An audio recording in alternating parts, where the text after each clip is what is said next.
We are joined now on the phone by former Nebraska athletic director and new author of the Crab Creek Chronicles, Bill Moos. Bill, good morning. Welcome to join for the show. And I ask you, how long had this book been in the works for, Bill? I'd say 75 years. It literally comes from the crib and not quite to the grave, and I hope that'll be a sequel. but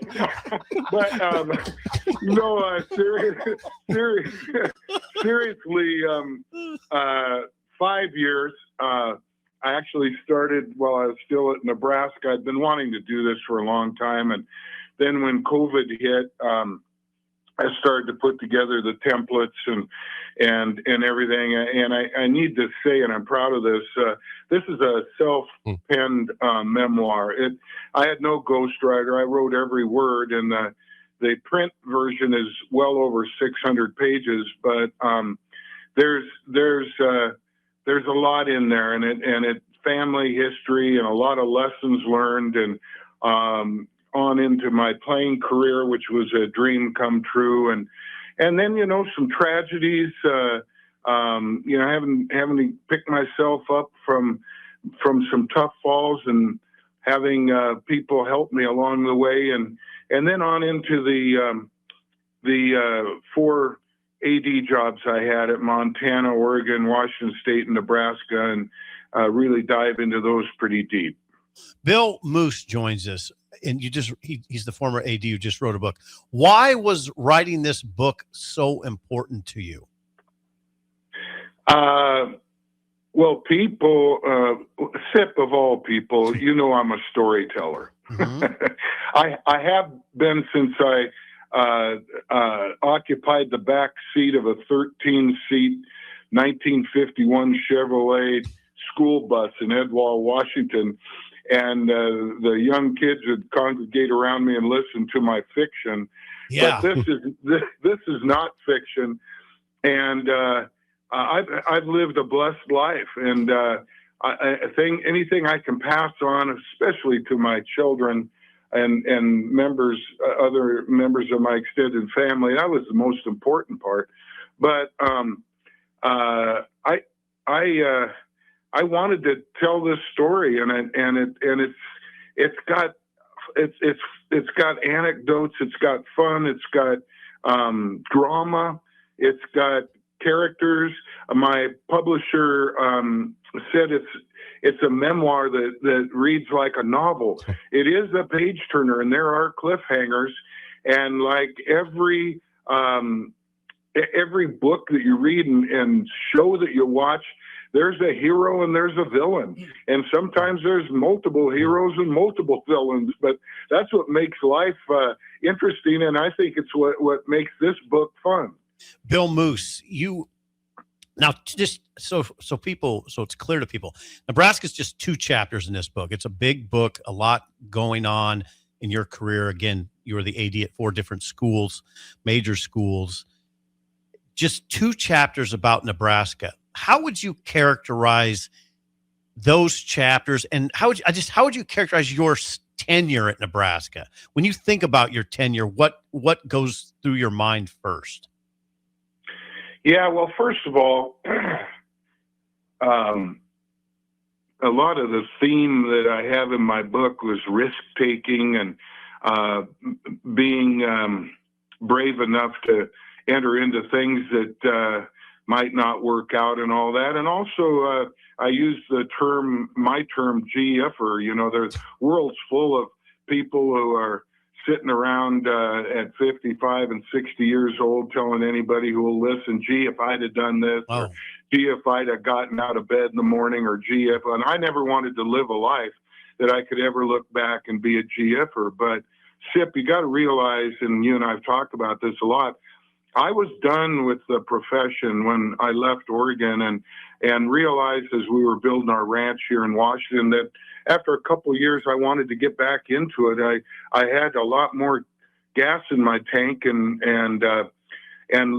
was looking, and lo and behold, my alma mater came back to me and asked me to go get that place back on track. And And, you think about it, what a thrill it was for me to be asked to come back to my school where I was a college football player in the late 60s and early 70s, and come back to lead its program out of some doldrums and back into respectability and beyond. And so I was content in all that. And I was 66 years old when the Nebraska job opened. Right. And, right. My friend Gene D. Filippo, you read about him in the book, who was with Turnkey Search, said, "Are you interested?" And I go, "God, that's a marquee place. That's one of the iconic brands in college athletics and especially football." And I go, "I can't be a GFer. I got to take a run at this." And lo and behold, I got the damn job. Yeah. And that was a thrill. And my wife, Kendra, was so excited. Our son, Ben, who was a highly recruited tight end, high school tight end, went to the Friday Night Lights camp under Mike Riley then.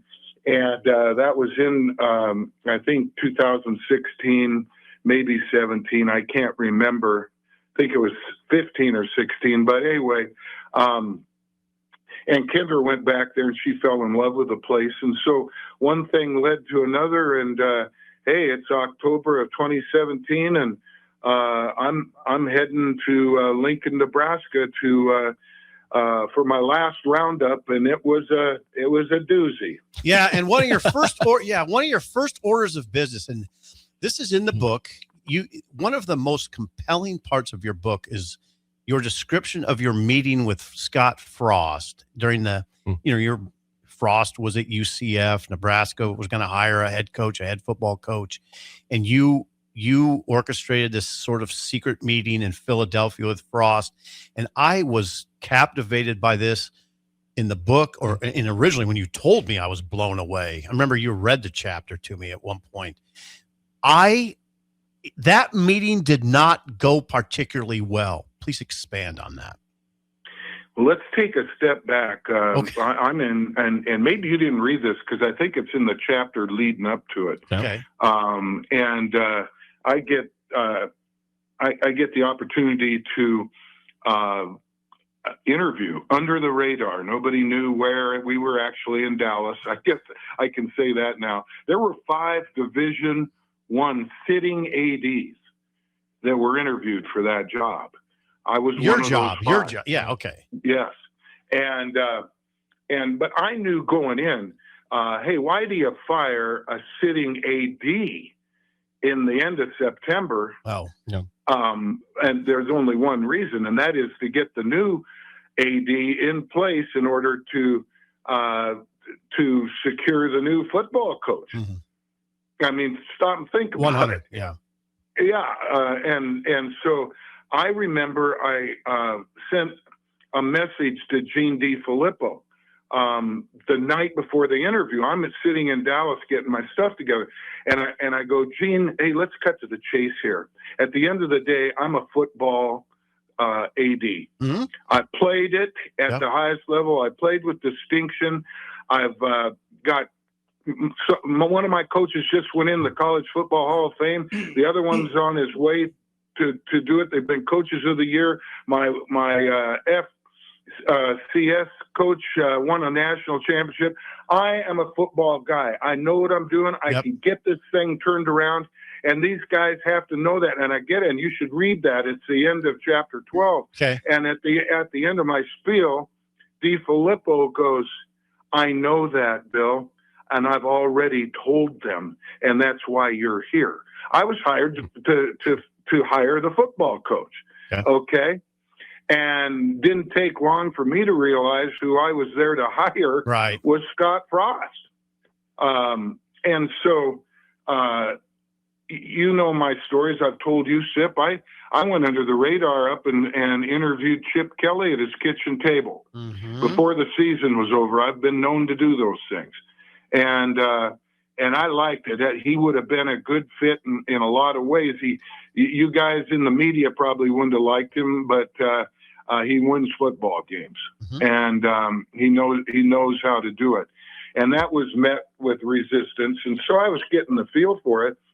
And meanwhile, Scott was having this incredible year. Now, this is a storybook situation. Yeah. You got your homegrown quarterback who left and went to Stanford, didn't work out, had to pay a heck of a price to come back and eventually lead his alma mater to a national championship. Goes out into the coaching world, does it right, actually coaches under Chip Kelly, learned a lot from Chip. Takes that knowledge and others that he had to Central Florida and has that storybook amazing season, which I did not want to interrupt. I talk about that in the book. Yeah. Don't interrupt him. I'm a football guy. You don't need distractions. And that's when I brought Davison in, because Tom Osborne said, you want to get to Scott, bring Davison in. They're best friends, and God knows Davison will tell you how he won that Missouri game 14 times in a day. And but I could see that. And so I sent Matt as my conduit to Scott, and there was no interest. He was appalled, Scott, with what was happening at Nebraska.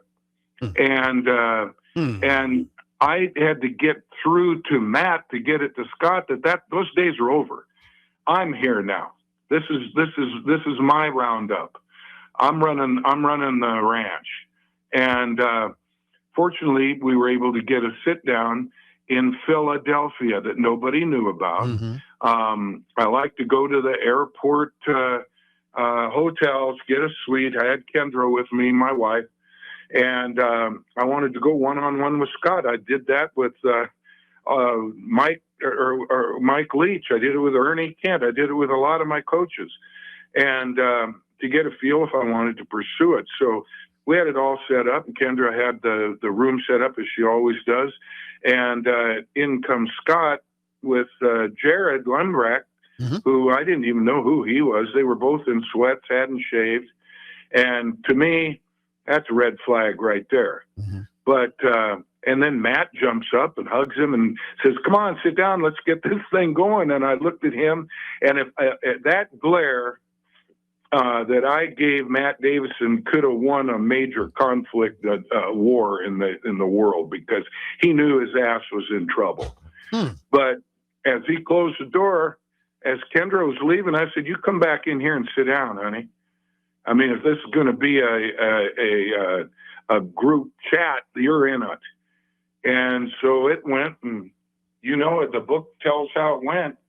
And I'll tell you guys this, and I'm very sincere. Scott Frost should have been the head football coach at the University of Nebraska. Pause.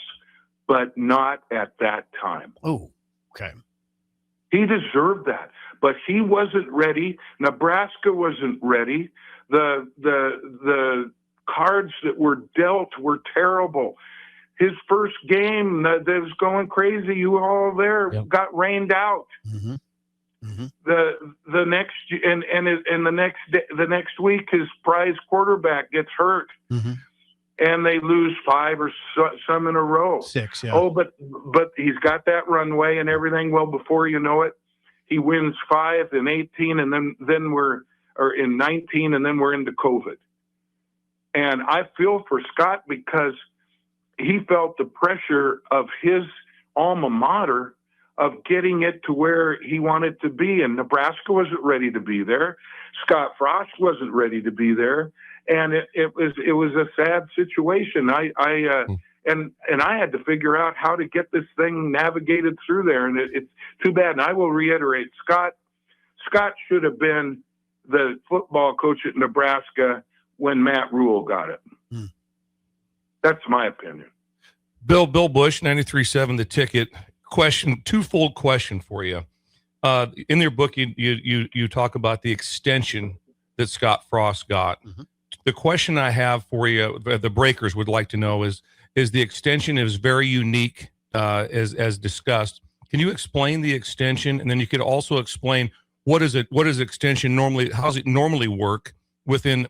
Have you done it before at Oregon or different places as far as administration, presidents, regents, athletic directors, what is the normal protocol? And then what was the one that it feels very unique of the extension that Scott got?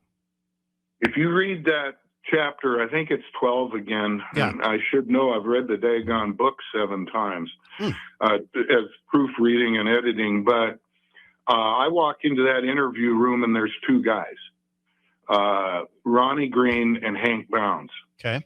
And I learned at a young age, when you're in a situation like that, you got to determine right off the bat who carries the hammer. I mean, who is in charge? Within 5 minutes, Hank Bounds carried the hammer. I could see that. Okay. But I also wondered, why in the hell is he there? He's a system president. I'm supposed to work for Ronnie Green. Okay. All right. So I go through the whole thing. You read it. If you read it, I never open my briefcase. I'm supposed to go 2 hours. I go an hour and a half. What they liked was my football background and the fact that I connected with two things, two group of people, the fans and the media. And that, for whatever my predecessors' good features were, those weren't 2 of them. I knew that going in. So anyway, there was a competition, I could tell, between Hank and Ronnie as to who was going to be the go-to guy for Scott. Mm-hmm. And who could go to the regions and tell them the scoop, and who's going to host the recruits when they come to town, and all this terrible stuff. And I'm going to say this, and it's a quote in my book. Having more than one boss means you have no boss. Where are you getting your direction? By the time I left Nebraska, I had 3 bosses. I had a president, a chancellor, and a regent. I didn't know where to look for support. And to get one leg up on the other, and all of a sudden we're going to play Ohio State. I go see the game day people, Reese Davis and you know, the whole gang. I knew them well as I served on the Hall of Fame committee for the College Football Hall of Fame with Reese, and I'd known those guys. They'd been at Oregon and had gone to Washington State. So I go see them. We got a big game, but I think Ohio State's top 5 in the country, and we had just 1 loss, and that was, I think, in overtime, if you guys remember, at Colorado. So it was a good draw. And I'm walking back from seeing the game day boys, and I get a call. It's a couple hours before kickoff from Ronnie. He goes, "By the way, I wanted you to know that I extended Scott's contract by 2 years." That's how you found out. The AD. That's how I found out. But who's now the hero to Scott? See? Interesting. Yeah. Where's Scott going to go next time he thinks he wants something? He does an end run. And if he doesn't get it from Ronnie, he's going to Hank Bounds. And if Hank doesn't like it, he goes to Pillen. It was very frustrating, to say the least. And all of a sudden, surprise, surprise, I got another $10 million commitment to my football coach, who really we haven't shown much to that point. Very Bill, frustrating. That level. Okay, in the book, you detail a level of sort of meddling by those guys that you just mentioned. This interference. Did you experience that at Montana, at Oregon, at Washington State? What was the level of meddling from the administration at those places compared to what it was at Nebraska? All 3 of those, I carried the hammer as far as it went with athletics. Now, with that, I carried the responsibility, and I took a lot of risks. You got to read those earlier chapters. What we did, you go put a 14-story high image of your quarterback in downtown Manhattan, hyping him for the Heisman Trophy. That's pretty big risk. Yeah, Mariota. That was Marcus Mariota. No, it was Joey Harrington. Oh, my bad. Yeah. And, many more things like that. And, of course, I had the great people at Nike, the marketing champions of the world, and we had a lot of fun, but there were a lot of risks. But my president there, And Dan Williams, who was my vice president, who I actually answered to, put their trust in me. Yeah. As did George Dennison at Nebraska and Elson Floyd at Washington State drove. I never knew who he was. Drove to my ranch. I've got Angus cattle crap on my jeans. I haven't shaved in 3 days. Mm-hmm. I meet him at the front porch.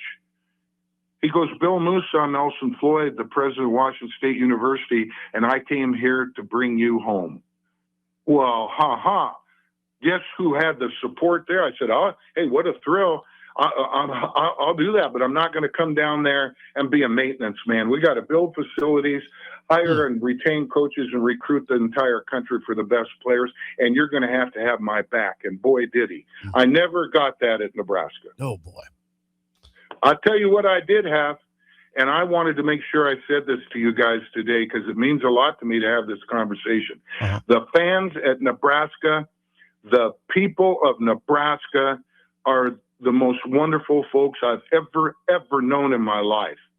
Patriotic, philanthropic, and when you cross that border, it's all red. And I'm telling you, to have 90,000 people at a spring game, Scott Frost's first year, I told people that, and they thought that I'd lost my mind. Incredible people. And I don't judge my time at Nebraska when there was some good times there and there were challenges. But when I think of Nebraska, I think of those wonderful people who, you know, you have millionaires driving a 1964 Chevrolet Silverado. You come out west and they're $100 millionaires driving Jaguars and everything and can't make the monthly payments. Those are real people, and I love them. I got a lot of friends still in Nebraska. Joined by Bill Moos, former Nebraska AD's new book out is the Crab Creek Chronicles. I'm curious, Bill, also in the book, again, a lot of things you discussed are fascinating for Nebraska fans, but you mentioned a little bit ago about COVID. That was obviously a very interesting time. Now, this show had a problem with how the season ended that year. You go back to Nebraska was going to sue the Big Ten to play football, and they get to play football, and they have a chance to play in a bowl game, and they didn't. It sounded like in the book you wanted to play the bowl game. Scott Frost didn't. This is not the criticize Scott Frost hour, but can you walk us back through December of 2020 and how that came to be that Nebraska did not play in a bowl game when everyone could, and they did want to sue the conference to play football that season? Yeah, well, you got to realize, and I write this in the book, and sincerely, I was going to wrap it up on April 30th of that COVID year, and because I couldn't get my agenda done. You know what I'm saying? Yeah. There were too many checkpoints. And so, but when COVID hit, we had a brand new president, Ted Carter. He'd been at the Naval Academy. That's a lot different than being at a land grant institution in the Great Plains, you know, and the heartland of America. We had a new commissioner replacing perhaps and arguably the greatest one ever in Jim Delaney, our new commissioner, Kevin Warren, who had never been in college athletics and had been an administrator in the NFL. These two guys were new to their jobs. I'd been a Division I AD for 27 years.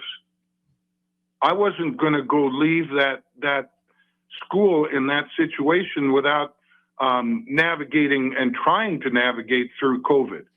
So I put that off. I told Kendra, we aren't going out the back door on this deal. I don't know if they know they're dependent on me, but they are.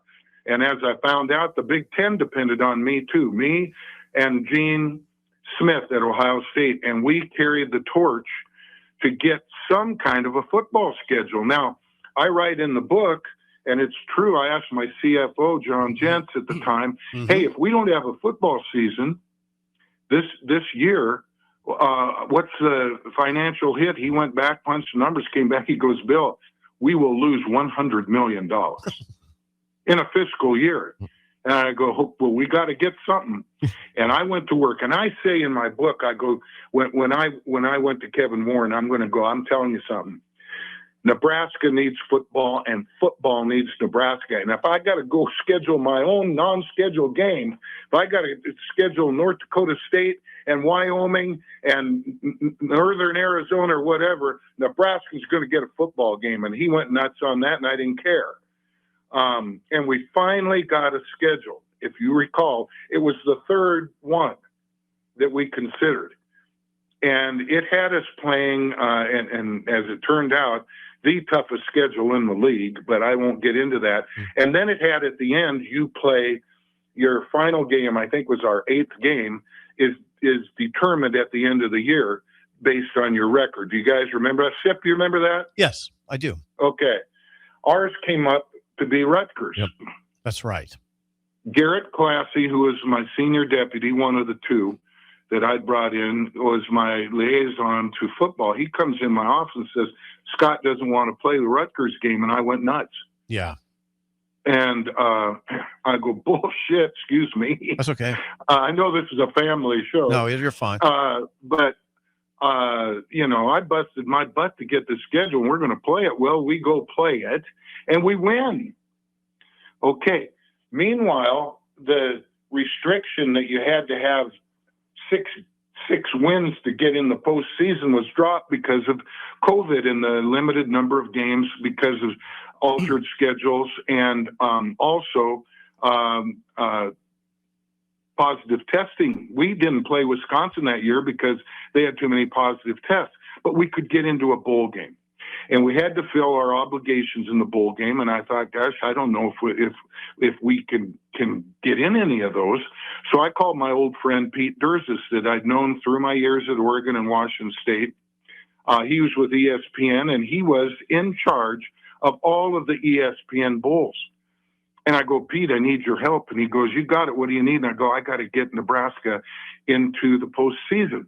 A senior football player that plays in a bowl game every year at the end of the day has almost a whole nother season of practices to develop.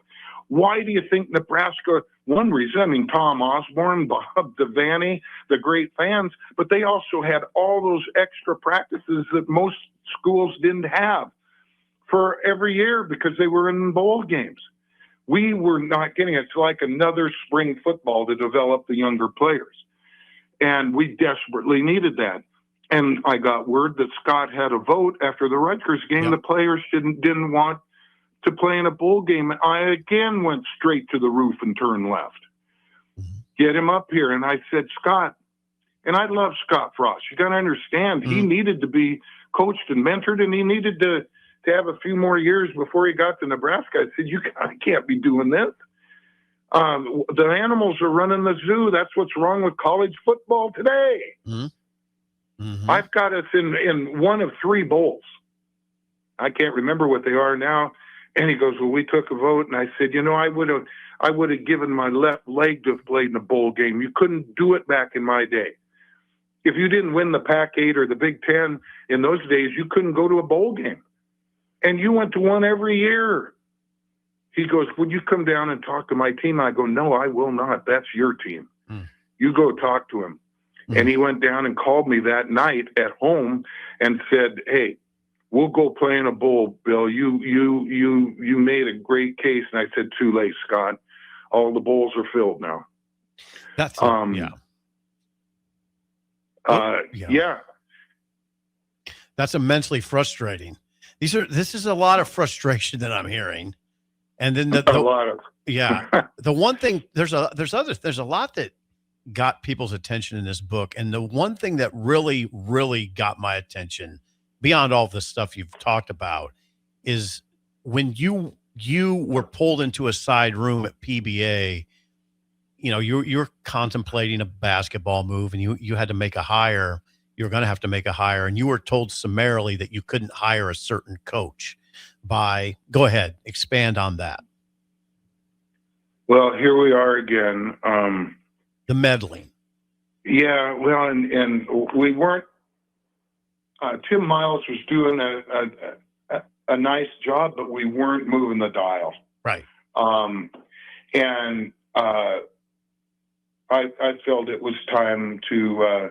I looked at the roster and what we were doing recruiting wise and stuff. And I felt, I was going to see how this goes, but it may be time. So again, just like the Chip Kelly, Scott Frost conduit, Mike Leach, go on back. I had the old saying, I don't want to get a divorce until I know who my next wife's going to be. Mm-hmm. So I wanted to test the water out there. And an old friend, Chris Peterson, who I'd known his dad from my days at Montana, we were on the 1AA football committee together.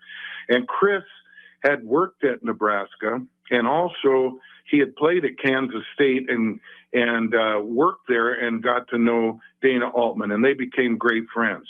I had always been intrigued with Dana, and am to this day.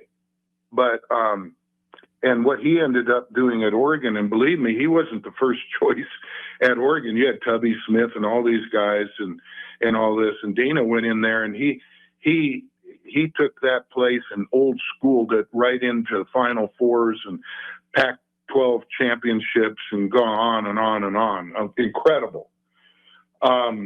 So he was friends with this Chris Peterson. Chris comes to me and he goes, what do you think about Dana Altman? I go, well, I know who hired him. My friend Pat Kilkenny. He's got Phil Knight there in the Nike deal, that brand new gorgeous $350 million arena or whatever it is. I mean, he's got it made. And he goes, but he's got family here. And if he would ever move, maybe this would be the place. And I go, well, don't want to be a GFer. Okay. Let's sniff it out. So he goes and he sniffs it a little bit. Now, I'm not saying Dana was going to come to Nebraska, but I think it intrigued him. And so I'm up in Chicago, at conference meetings, as I recall, and I get a call from Hank Bounds, which was not uncommon, because he wanted the scoop for the Regents. He goes, what's going on? I go, you got to keep this quiet, Hank. Yeah. And I liked Hank too. Hank, you got to realize, had never been a college president. And he was a jock. He loved sports. So his heart was in the right place. And so I told him, I think I might have a chance to have a conversation with Dana Altman. That was the extent of it. Oh, God. I go, you got to keep that quiet for Dana's sake. Next thing I know, Ronnie calls me, Ronnie Green, and says, Regent Pillen would like to get caught up in what's happening in the basketball situation. I go, okay. He goes, before the Iowa game, it was the last game of the year, regular season game at home. He goes, why don't we meet in PBA in a conference room? So I show up and I'm excited. Right. So I sit down at the table and Ronnie's there and Jim. And you got to remember, Jim, I thought the world of Jim Pillen. He and Ronnie were the ones who brought the private jet up to get Kendra and me when we were hired. None of you guys knew who was going to get the job. And Jim had played with some of my friends, Jimmy Burrow, Rich Glover, a lot of these guys. We hit it off great. And so I go into that room and, hey, Jim, how are you? And all that, two former D1 players. And, Jim loves the state. Hell, he's the governor. And so I sit down and Ronnie goes, tell Regent Pillen. I could tell Ronnie was nervous. I could always tell. Mm-hmm. And Ronnie's a heck of a guy. Ronnie Green is a good person. And good people don't always make great leaders. I'm not saying he wasn't a good leader. I'm just saying I didn't have the direction or I needed and the support I needed. So anyway, I got to tell you, I'm excited about this. I think we have a chance to talk to. I have a chance to talk to Dana Altman, and it goes completely quiet. Mm-hmm. And Ronnie's eyes are switching back and forth. I write it in the book. Anybody can read it. I could tell this was a setup right there. Who carries the hammer? And after a pause, Jim Pillen goes, no. I go, what? He goes, no, Nebraska won't accept him. And that's when I said, Jim, he's from Wilbur, less than an hour away from Lincoln. You can't get much more Nebraska than that. He goes, no. And that may have been the most frustrating my days at Nebraska, and there were a few, but that's when I go, okay, I guess now I got 3 bosses. Spin the bottle. Who gets to be the boss today? So it was therapeutic. This book was gratifying and therapeutic, and it's therapeutic to reveal these things. And you got to understand. I'm not out to get anybody with this book. I'm just telling my story, and it's a captivating story. And I don't want to cost anybody a job or anything else. I'm just telling my story, just like I told stories all my life, and the cattlemen associations in Nebraska and everywhere else loved my anecdotes and my stories and my passion, and that's what this book is. Well, Bill, we greatly appreciate the time and for you writing the book. Again, it's the Crab Creek Chronicles. We hope you come on the show again sometime in the future, but great intel this morning, great insight, and good luck with the book and all the purchases made by it. Well, thanks, guys. And I point out that the full name of my book is Crab Creek Chronicles, from the wheat fields to the ball fields and beyond. If people are interested to learn more about it, and we covered a lot today, but they can go to my website at billmoos.com, and hopefully they enjoy the read. I enjoyed writing it, and I always enjoy my time with you and Bill and Jake. Thank you too. This has been a lot of fun. Thank you. He is Bill Moos, former Nebraska AD and the author of Crab Creek Chronicles.